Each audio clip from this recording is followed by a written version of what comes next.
आज आल party meeting में कई सारे मुद्दे उठाए गए और खास तौर से जांच एजेंसियों का जो दुरुपयोग हो रहा है विपक्ष के नेताओं पर, जिसकी सबसे ज्यादा भुक्तभोगी पार्टी आम आदमी पार्टी है। हमारे मुख्यमंत्री को जेल में डाल रखा है, शिक्षा मंत्री को जेल में डाल रखा है, स्वास्थ्य मंत्री को जेल में रखा है। ये सारा मुद्दा आल पार्टी मीटिंग में हमने सामने रखा कि विपक्ष के नेताओं पर जिस तरह से ईडी का, सीबीआई का, इनकम टैक्स डिपार्टमेंट का दुरुपयोग हो रहा है, इस पे सरकार ये पीएमएलए का जो एक ईडी को पूरी तरीके से दानवी ताकत दे दी गई है, इसको वापस लिया जाए और इन नेताओं पे जो कार्रवाई हुई है उसको खत्म किया जाए। दूसरा विषय, बजट को लेकर मैंने दिल्ली का और पंजाब का इशू भी उठाया।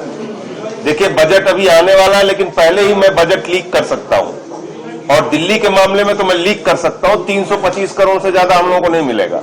पिछले 9 साल से 325 करोड़ मिलता है दिल्ली को। लाखों करोड़ का टैक्स हम लोग देते हैं, लेकिन 325 करोड़ से ज्यादा नहीं मिलता। वो मुद्दा उठाया। इसके साथ साथ जो आज की तारीख में एक बर्निंग इशू है कि आपने एक ऐसा फरमान जारी कर दिया जो हिटलर के शासन में होता था। यहां कोई नाजीशाही थोड़ी चल रही है। हिंदुस्तान में लोकशाही है, लोकतंत्र है। आपने आदेश जारी कर दिया, नेम प्लेट लगाना होगा। तो मुसलमानों के खिलाफ जो दुर्भावना है वो भी है। इसके साथ साथ दलितों, पिछड़ों, आदिवासियों, इन सब की भी जो दुकानें हैं वहां से भी उनका भी धंधा बंद करने की कोशिश है। कोई वाल्मीकि ढाबा लिख लेगा, कोई जाटो ढाबा लिख लेगा, उसके यहां से कोई खरीदारी नहीं करेंगे, क्योंकि ये तो भेदभाव को मानने वाले लोग हैं।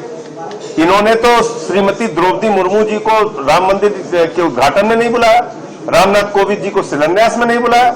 ये तो वो पार्टी है। तो इसलिए ये जो फैसला है ये दलितों, पिछड़ों, अल्पसंख्यकों के खिलाफ है, आदिवासियों के खिलाफ है। दुर्भावना की राजनीति को खुलेआम और संविधान के खिलाफ है। बढ़ावा दिया जा रहा है। जो ये कहा जा रहा है कि भाई कांवड़ यात्रा से गुजरने की तरफ आपको नेम प्लेट लगाना पड़ेगा।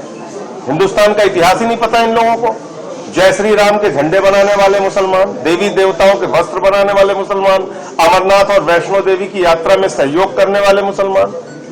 तो आपको कुछ पता ही नहीं है, आप ऐसे ही देश को तार तार करने पे लगे हुए हैं। तो ये सारे मुद्दे उठाए गए हैं और जो छोटी पार्टियां हैं उनके लिए भी मांग की गई है कि भाई कम से कम उनके मेंबर को 7 मिनट, 5 मिनट इतना समय जरूर बोलने के लिए दिया जाए।